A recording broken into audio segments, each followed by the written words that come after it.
और अब खबरें तफसील से। कोरोना के बढ़ते मामलों पर वजीर आजम नरेंद्र मोदी ने कहा है कि हमें अलर्ट रहने की जरूरत है। वज़ीर आला के साथ जायजा मीटिंग से खिताब करते हुए वजीर आजम ने कहा कि कोरोना से मुकाबले के लिए ज़ाब्तों पर अमल करना जरूरी है। यूक्रेन जंग के सारे आलम पर पड़ रहे हैं असरात। इसका हवाला देते हुए उन्होंने कहा कि सप्लाई चेन मुतासिर हुई है, लिहाजा मरकज और रियासतों के बीच तालमेल की पहले से ज्यादा जरूरत है। उन्होंने अफरादी कुव्वत में इजाफा करने और तिब्बी शोबे के बुनियादी ढांचे में बेहतरी लाने की बात कही है। साथियों, बीते 2 वर्षों में कोरोना को लेकर ये हमारी 24वीं मीटिंग है। कोरोना काल में जिस तरह केंद्र और राज्यों ने मिलकर काम किया, उसने कोरोना के खिलाफ देश की लड़ाई में अहम भूमिका निभाई है। मैं सभी मुख्यमंत्रियों, राज्य सरकारों और अधिकारियों के साथ सभी कोरोना वॉरियर्स की प्रशंसा करता हूं। साथियों, कुछ राज्यों में से कोरोना के फिर से बढ़ते केसेस को लेकर हेल्थ सेक्रेटरी ने अभी हमारे सामने विस्तार में जानकारी रखी है। ये स्पष्ट है कि कोरोना की चुनौती अभी पूरी तरह से टली नहीं है। ओमिक्रॉन और उसके सब वेरिएंट्स किस तरह गंभीर परिस्थिति पैदा कर सकते हैं, ये यूरोप के देशों में हम देख रहे हैं। पिछले कुछ महीनों में कुछ देशों में इन सब वेरिएंट्स की वजह से कई सर्ज आए हैं। हम भारतवासियों ने कई देशों की तुलना में अपने देश में हालात को काफी बेहतर और नियंत्रण में रखा है।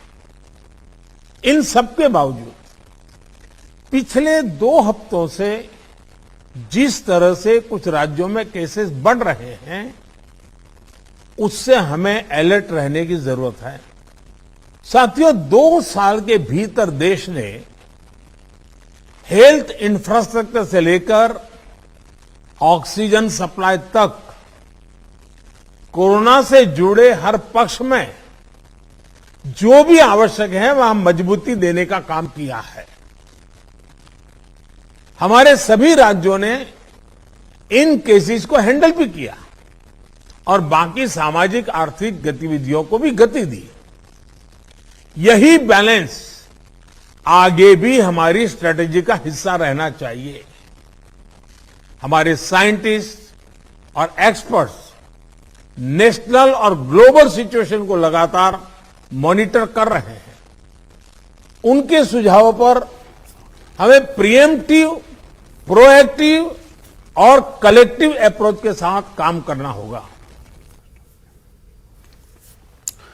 कोरोना पर जायजा मीटिंग में वज़ीर आज़म नरेंद्र मोदी ने पेट्रोल और डीजल की बढ़ती कीमतों पर रियासती हुकूमतों को घेरने की कोशिश की। वज़ीर आज़म ने कहा कि आम आदमी की जेब पर महंगाई की पड़ रही मार को कम करने के लिए मरकजी हुकूमत ने पेट्रोल और डीजल पर एक्साइज ड्यूटी में नवंबर में कमी की थी। तब रियासतों ने भी वैट में कमी करने की बात कही थी, लेकिन कुछ रियासतों ने ऐसा नहीं किया। उन्होंने रियासतों से वैट कम करने की अपील की है। आना अनिवार्य हो गया है। अब मैं एक छोटा सा उदाहरण देता हूं। जैसे पेट्रोल डीजल की कीमतों का एक विषय हम सबके सामने है। देशवासियों पर पेट्रोल डीजल की बढ़ती कीमत का बोझ कम करने के लिए केंद्र सरकार ने एक्साइज ड्यूटी में कमी की थी। पिछले नवंबर महीने में कम की थी। केंद्र सरकार ने राज्यों से भी आग्रह किया था कि वो अपने यहां टैक्स कम करें और ये बेनिफिट नागरिकों को ट्रांसफर करें। इसके बाद कुछ राज्यों ने तो भारत सरकार की इस भावना के अनुरूप यहां टैक्स कम कर दिया, लेकिन कुछ राज्यों द्वारा अपने राज्य के लोगों को इसका कोई लाभ नहीं दिया गया। इस वजह से पेट्रोल डीजल की कीमतें इन राज्यों में अब भी दूसरों के मुकाबले कहीं ज्यादा है। ये एक तरह से इन राज्यों के लोगों के साथ अन्याय तो है ही, साथ ही पड़ोसी राज्यों को भी नुकसान पहुंचाता है। स्वाभाविक है कि जो राज्य टैक्स में कटौती करते हैं उन्हें राजस्व की हानि होती है। जैसे अगर कर्नाटका ने टैक्स में कटौती नहीं की होती तो उसे इन 6 महीनों में 5,000 करोड़ रुपए से ज्यादा का राजस्व मिलता। गुजरात ने भी टैक्स कम नहीं किया होता तो उसे भी 3,500-4 हजार करोड़ रुपए से ज्यादा का राजस्व और मिलता। लेकिन ऐसे कुछ राज्यों ने अपने नागरिकों की भलाई के लिए, अपने नागरिकों को तकलीफ न हो इसलिए अपने वेट में, टैक्स में कमी की, पॉजिटिव कदम उठाए। कोरोना के केसेस में लगातार इजाफा दर्ज किया जा रहा है। गुज़िश्ता 24 घंटे में कोरोना के 2,927 मामले सामने आए, जबकि इस दौरान 2,252 लोगों को अस्पताल से छुट्टी दे दी गई है। गुज़िश्ता 24 घंटों में मुल्क भर में कोरोना की वजह से 32 अफराद की जानें गई हैं। इस वक्त मुल्क भर में कुल एक्टिव मामले 16,279 हैं।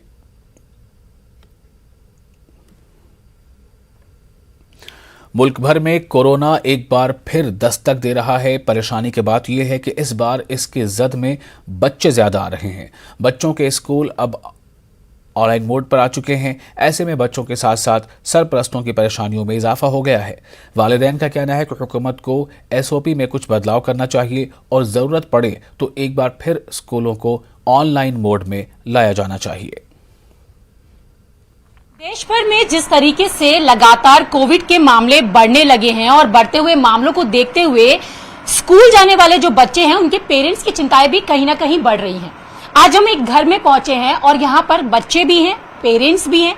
उनकी क्या चिंताएं हैं, वो क्या सोचते हैं, उनसे बात करेंगे। तो सबसे पहले हम जो बच्चों की मम्मी है, क्योंकि मम्मी के साथ बच्चे ज्यादा टाइम स्पेंड करते हैं, वो क्या सोचती हैं, उनको क्या लगता है, किस तरीके की चिंताएं हैं, ये बताइए कि आपका बच्चा किस क्लास में पढ़ता है? मैम हमारा बेटी है और मेरी बेटी 4th में पढ़ती है।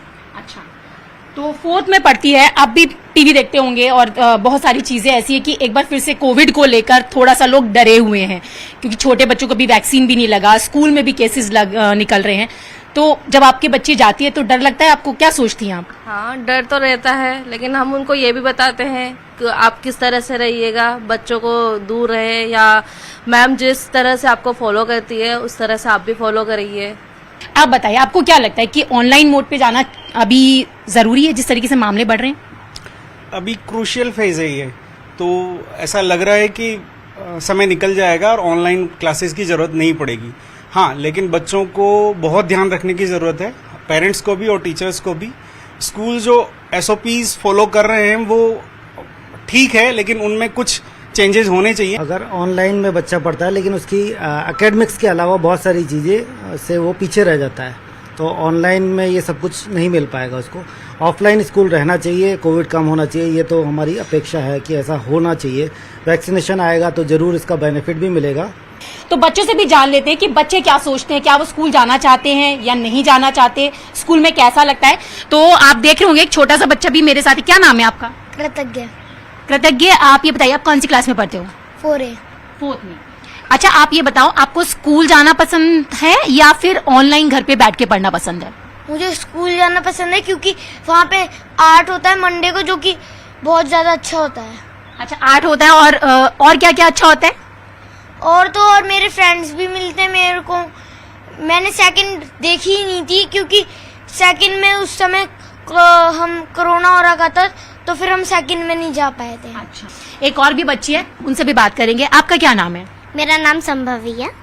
संभवी, आप कौन से क्लास में पढ़ते हो और आप ये बताओ कि अभी स्कूल खुल गए, कैसा लग रहा है? बहुत अच्छा लग रहा है। मैं 4th B में पढ़ती हूँ। तो क्या क्या अच्छा लगता है? स्कूल में ऑनलाइन पढ़ाई होती थी तब अच्छा नहीं लगता था? नहीं लगता था, कोई फ्रेंड ही नहीं मिलते थे, पढ़ाई अच्छे से नहीं होती थी। अभी ऑफलाइन में टीचर्स मिलते हैं, फ्रेंड मिलती है और हम मस्ती भी कर सकते हैं। तो ऑफलाइन स्कूल मोड को बच्चे भी पसंद कर रहे हैं क्योंकि कहीं ना कहीं वो चीजें मिस कर रहे थे जो स्कूल में मिल सकती हैं।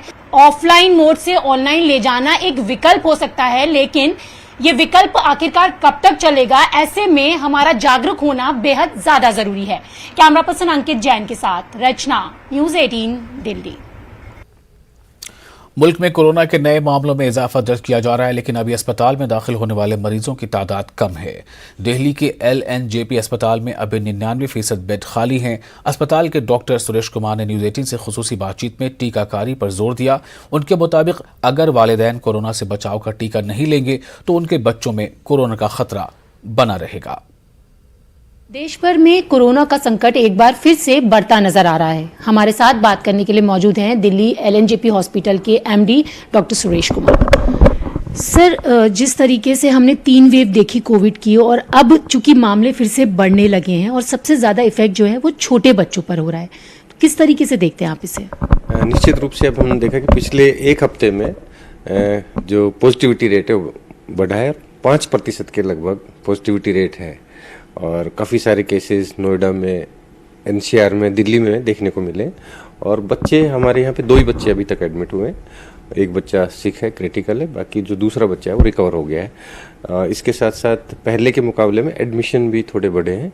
अभी हमारे पास 11 पेशेंट एडमिट है और हमारा जो स्क्रीनिंग है वो भी हमने शुरू किया है, फीवर क्लिनिक भी शुरू किया है। थोड़ा सा हमें अलर्ट होने की आवश्यकता है, ज़्यादा जागरूक होने की आवश्यकता है, क्योंकि अभी जब से ये रिलैक्सेशन ख़त्म किया है लोगों ने कि मास्क पे फाइन बीच में हट गया था, अब दोबारा से मास्क के ऊपर फाइन है, तो अभी कोरोना हमारे बीच से गया नहीं है। कोरोना हमारे वातावरण में, एयर में और सराउंडिंग में है। अभी भी हमें कोविड की गाइडलाइंस का पालन करना चाहिए। बिल्कुल सर, कोविड गाइडलाइंस का पालन करने की बात तो लगातार से की जा रही है। मास्क भी दोबारा से कंपलसरी कर दिया गया, तो क्या जो अस्पताल हैं उन्होंने भी अपनी तैयारियां शुरू कर दी हैं फिर से, क्योंकि मामले लगातार बढ़ रहे हैं। जहां हमने देखा कि 30 से 35 मामले आते थे, अब 1000 से ऊपर मामले प्रतिदिन आ रहे हैं। हाँ जी हाँ, हमने अपनी तैयारी पूरी की हुई है। पहले हमारे पास 250 बेड्स थे कोरोना के लिए।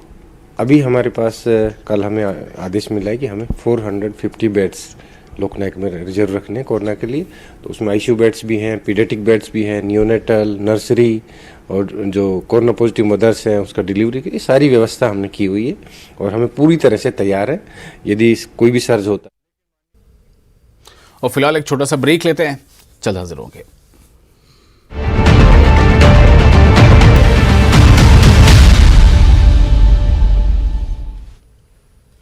वक्फे के बाद एक बार फिर आपका इस्तकबाल है। आप देख रहे हैं न्यूज़ 18 उर्दू पर खबरनामा।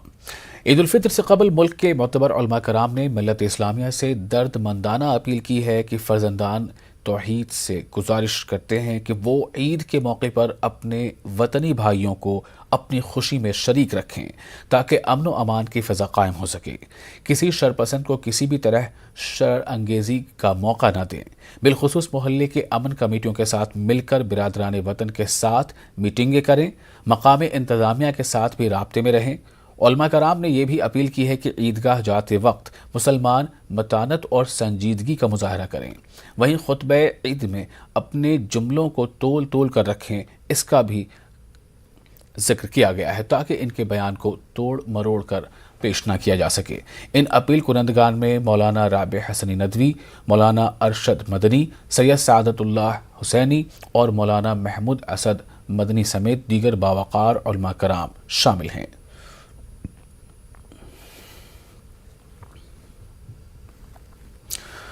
मुल्क के मौजूदा हालात के बीच रामपुर से एक अच्छी खबर आई है। रामपुर में कौमी यकजहती और एकता की बेहतरीन मिसाल देखने को मिली।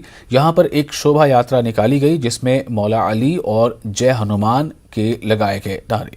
मुस्लिम रोज़ादारों ने शोभा यात्रा पर फूल बरसाए और हिंदू भाइयों को पानी पिलाया। यात्रा मुख्तलिफ मसाजिद के सामने से भी गुजरती पर कहीं कोई नाखुशगवार वाक़या पेश नहीं आया। हिंदू और मुसलमानों ने गले मिलकर एक दूसरे को मुबारकबाद दी। आज हमारे यहाँ बालाजी महाराज का, हनुमान जी का शोभा यात्रा जुलूस था। बहुत बड़ा जुलूस होता है। तो रास्ते में कई मस्जिदें पड़ती हैं और ये सिखों के गुरुद्वारे पड़े, 1-2 मस्जिदें ज़्यादा पड़ती हैं, मंदिर भी पड़े। तो जो बहुत बड़ा जुलूस था। और कोट करने वाली बात इसलिए मैं कह रहा हूँ कि कल लोगों ने बड़ा दिल दिखाते हुए जयकारे लगाए हनुमान जी के, और मस्जिदों से लोगों ने फूल बरसाए, उनको दुपट्टे ओढ़ाए, पट्टे पहनाए, एक अच्छा उन्होंने एक मिसाल पेश की। इन लोगों ने भी मस्जिद के पास अपनी आवाज़ें कम कर ली, एक दूसरे के गले मिले, एक दूसरे का इस्तकबाल किया, एक दूसरे की तारीफ़ की और उन्होंने एक दूसरे का सम्मान किया। तो ये बहुत अच्छी मिसाल है, एक उदाहरण पेश किया लोगों ने, हम इसका वेलकम करते हैं। ये बहुत अच्छी नज़ीर है, सबको इसका पालन करना चाहिए। एक उदाहरण पेश किया गया है, मैं समझता हूँ कि आगे चल के बहुत ही अच्छा सौहार्द कायम करेगा। स्टूडेंट इस्लामिक ऑर्गेनाइजेशन यानी SIO ने CBSE की तरफ से 10वीं और 11वीं जमात के निसाब में तब्दीली पर सवाल उठाते हुए इल्ज़ाम लगाया है कि ये एक ख़ास फ़िक्र को मुसल्लत करने की कोशिश की जा रही है। इस हवाले से SIO के सेक्रेटरी निहाल ने न्यूज़ 18 से ख़ास बातचीत की। इसी के जरिए 10वीं क्लास और 11वीं क्लास के तालीमी निसाब में कुछ तब्दीली की गई है, जिस पर कई तरह के सवाल उठ रहे हैं। SIO की तरफ से भी ये सवाल उठाया गया है। हमारे साथ मौजूद हैं निहाल साहब, जो सेक्रेटरी हैं SIO में। निहाल साहब, जो इस तरह की तब्दीली की जा रही है, आप लोगों को क्यों ऑब्जेक्शन है उस पर? देखिए, ये सिर्फ एक आइसोलेटेड इंसिडेंट नहीं है। अगर न्यू एजुकेशन पॉलिसी में भी देखते हैं तो सिंगल यूनिलैटरल विजन जो है एजुकेशन का जो है पुश किया जा रहा है, एक रिलीजन, एक लैंग्वेज, एक कंट्री। तो इसी तरह से इसमें भी देखते हैं कि एक रिलीजन विशेष का जो है इस्लामिक हेरिटेज, उसको एक्सक्लूड किया गया। उसके अलावा भी democracy and dissent, democracy and diversity, इससे पहले भी हमने देखा फेडरलिज्म। तो गवर्नमेंट टोटली अथॉरिटेरियन टेंडेंसीज की तरफ जा रही है और एक single myopic vision of education के लिए जा रही है। तो इसके लिए हम इसका विरोध कर रहे हैं। आप न्यू एजुकेशन पॉलिसी की बात कर रहे हैं। उस पॉलिसी में तो तमाम तरह की लैंग्वेजेस को जगह दी गई, उर्दू को जगह दी गई, और ये भी कहा गया कि मादरी जो लैंग्वेज होगी, मदर लैंग्वेज होगी, उसमें पढ़ाई होगी। नहीं, अगर न्यू एजुकेशन पॉलिसी को आप केयरफुली एनालाइज करेंगे तो उसमें नालंदा की बात किया गया है, तक्षशिला की बात किया गया है। अभी जो रिपब्लिक डे पे जो टैब्लू भी लगाया गया था, तो उसमें सैफरन कलर का एक जो है एक साधु टाइप जो है वो आगे से दिख रहे हैं। तो क्लियरली एक single monolithic idea of education को पुश किया जा रहा है। तो हम लोग तरह तरह से देख रहे हैं। अभी गुजरात में आपने देखा कि करिकुलम में जो गीता को इंट्रोड्यूस कराने की बात की। हम गीता से इंट्रोड्यूस कराने के खिलाफ नहीं है, लेकिन एक रिलीजन विशेष, पर्टिकुलर रिलीजन को पुश करने की कोशिश किया जा रहा है। वो बताया जा रहा है कल्चरल इसका पार्ट है। बाकी तमाम रिलीजन को बताया जा रहा है कि सेक्युलरिज्म का मैंडेट है कि रिलीजन जो है पब्लिक स्पेस में आया जाए। तो कहीं ना कहीं ये जो हिपोक्रेसी और डबल स्टेटमेंट है, तो इसके लिए हम इसका विरोध कर रहे हैं। अगर देखें तो CBSE ने पहली बार ऐसी कोई बदलाव नहीं किया है, लगातार वो करती रही है। इस बार भी जो 10वीं क्लास और 11वीं की क्लास में जो बदलाव किए गए हैं, उसको लेकर के इतना मतलब हाय तौबा क्यों है? ऐसा क्या हो गया? क्योंकि कई दूसरे चैप्टर भी इंट्रोड्यूस किए गए हैं, जैसे कि चंगेज खान वगैरह का जो चैप्टर है वो इंट्रोड्यूस किया गया है। देखिए, हम इससे पहले भी फेडरलिज्म हो या इस तरह कोर सिविक एथोस की चीजें हो, इसको निकाला गया था। सिविल सोसाइटी और स्टूडेंट्सों के द्वारा प्रोटेस्ट किया गया था, तो उसको रीइंस्टेट किया गया। तो text book basically nation building में बहुत बड़ा रोल प्ले करता है। बच्चे जो क्लासरूम में पढ़ते हैं कल उसी को रिफ्लेक्ट करेंगे। तो इसीलिए हम लोग कोई एक लॉजिकल कोई पैरामीटर नहीं है, नेशनल करिकुलर फ्रेमवर्क को देखा जा रहा है, ना कोई एजुकेशन का जो ब्रॉडर इंक्लूसिव एजुकेशन है, ट्रांसफॉर्मेशन एजुकेशन के प्रिंसिपल नहीं देखा जा रहा है। बस एक नैरो एजेंडा को पुश करने के लिए टेक्स्ट बुक के साथ खिलवाड़ हो रहा है, जो कि बच्चों के फ्यूचर के साथ खिलवाड़ है। इसके लिए हम इसके खिलाफ आवाज उठा रहे हैं। नैरो एजेंडा का मतलब क्या सिर्फ ये है कि क्योंकि उसमें इस्लाम से मुतालिक एक चैप्टर था उसको हटा दिया गया? नहीं, नैरो एजेंडा के ये कि रिलीजन, हम लोग एक प्लूरल समाज में रहते हैं, एक इंक्लूसिव एजुकेशन की बात करते हैं। तो रिलीजियस ट्रेडिशन, इस्लाम के ट्रेडिशन भी है, दूसरे ट्रेडिशन को भी हम देखते हैं कि क्रिश्चियन के जो जीसस क्राइस्ट हो, इस तरह के तालीमात को भी हम देखें कंटिन्यूस ये रिड्यूस करते जा रहे हैं। उसके अलावा जो सिविक एथोस है, फेडरलिज्म हो, डेमोक्रेसी एंड डाइवर्सिटी हो, इनका एक सिंगल एजेंडा है। अभी अब किसान आंदोलन हमने देखा है, हमने CAA मूवमेंट देखा है। तो हर तरह के जो भी डिफरेंसेस हैं, या भी क्लासिक एग्जांपल नीट का देख लीजिए। तमिलनाडु असेंबली ने रेजोल्यूशन पास किया कि हमें नीट नहीं चाहिए, तब भी गवर्नर साइन नहीं करे। अभी CUET के मामले में भी करें। तो सिर्फ जो आइडिया डाइवर्सिटी को रिप्रेजेंट कर रहा है, इंडिया जो यूनियन ऑफ स्टेट्स है, एजुकेशन कंकरेंट लिस्ट में आता है, लेकिन सिस्टमैटिकली सेंट्रलाइजेशन की तरफ, फेडरलिज्म को मारने की तरफ, रिलीजियस ट्रेडिशन को एक्सक्लूड करने की तरफ जा रहा है। इसके लिए हम इसको कह रहे हैं पार्टीजन है और सिंगल और एक यूनिलैटरल विजन ऑफ एजुकेशन है।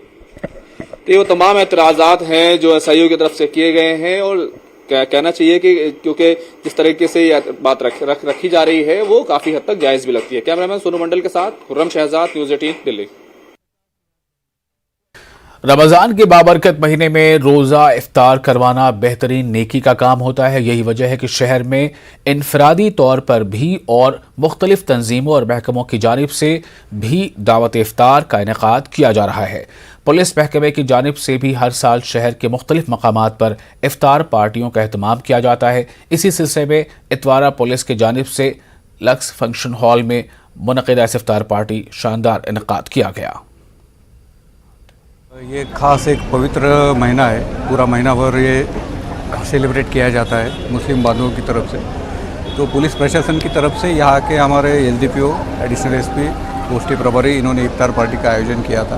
पूरे नांदेड़ पुलिस की तरफ के मुस्लिम भाइयों को शुभकामनाएं। जिस तरह महाराष्ट्र वो भोंगे के मामले को लेकर सुप्रीम कोर्ट के डायरेक्शन से बहुत क्लियर है और बार बार पुलिस प्रशासन की तरफ से ऑर्गेनाइजर को बताया गया है।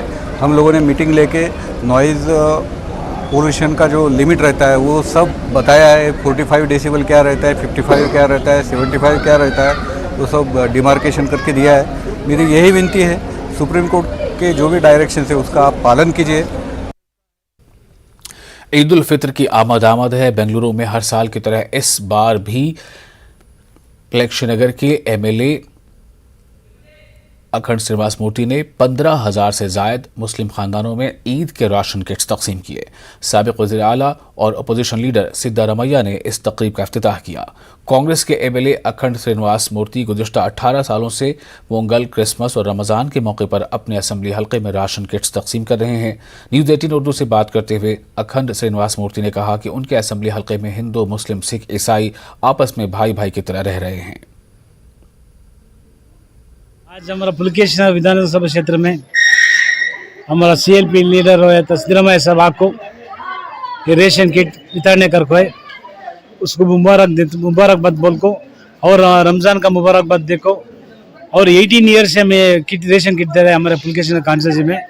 18 ईयर से रमज़ान को, क्रिसमस को, पोंगल को, 3 फीस्ट को भी हमें दे रहा है, 3 ईद को भी। और हमारा कॉन्स्टिट्यूंसी का पूरा आदमियों को पूरा आज ईद मुबारक बोल को, रमज़ान मुबारक बोल को और देश की और राज्य की पूरा जनता को रमज़ान मुबारकबाद दे रहा है। हम इधर पे आके साले साल लेते हैं। एमएलए साहब है ना, इधर सबको हेल्प करते हैं। हर साले साल हर एक मुसलमान को भी टोकन दे के राशन देते हैं, हर एक हिंदू को भी मदद करते हैं, सबको भी मदद करते हैं। हर ईद को भी साले साल हम लोग आके इधर पे राशन लेके जाते हैं। हमें सब मिलकर है हिंदू मुसलमान ने। हाँ, एमएलए साहब हर साल राशन दे रही। रमजान जैसे जैसे हिंदुस्तान में वाटर कंजर्वेशन सॉल्यूशन की तरफ लोगों का ध्यान बढ़ना शुरू हुआ है, वैसे वैसे मैनेजमेंट के वसाइल ने अपना सरोन उठाया है। क्या FSM? आइए देखते हैं कालीप्लोट में एक नए प्लांट को, जो हिंदुस्तान में सबसे पहला रूरल FSM प्लांट है। मिशन पानी की एक खास report.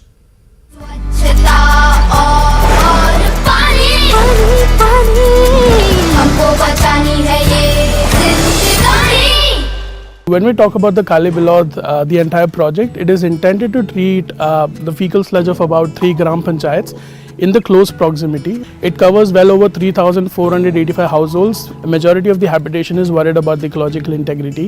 So at WaterAid, we've actually ensured that this particular plant is scientifically designed, where we'd considered the BOD and COD levels as well. So BOD is the biological oxygen demand and COD is the chemical oxygen demand. So we regularly check both of these levels of the output of the water on a regular basis. Now, when we look at disposal of fecal sludge in rural areas, especially where there are large number of households that have septic tanks, and in the future, eventually septic tanks lead to the immense problem of, desludging with regards to FSM, fecal sludge management. So when this plant is run at its full capacity, it has an impact of managing fecal sludge more efficiently. But above all of these things, at the plant at WaterAid, what we're also trying to address is the issue of manual scavenging. When we look at running the plant at a full capacity, we understand that there is a lot of potential with the dry sludge. So dry sludge is basically when the fecal sludge has stayed over at the plant for a long period of time, it decomposes and turns into an organic fertilizer. So we use the dry sludge as an organic fertilizer, or you could say like a co-product for composting organic water. We can also use it in terms of incinerating of plants as well. मुझे लगता है कि ये भी एक SBM की तरह बड़ा एम्बिशियस प्रोग्राम है और जिसमें कम्युनिटी इन्वॉल्वमेंट बहुत ही आवश्यक रहेगा। और मुझे लगता है कि लोगों में या फिर हमारे व्यूअर्स में ये जागरूकता होना चाहिए कि लिक्विड वेस्ट मैनेजमेंट और सॉलिड वेस्ट मैनेजमेंट में कैसे अडॉप्टेबिलिटी बढ़ाएं, कैसे अपनी अवेयरनेस को बढ़ाएं और कैसे लोगों का और मार्गदर्शन करके इस चीज़ को आगे ले जाएं। स्वच्छता और पानी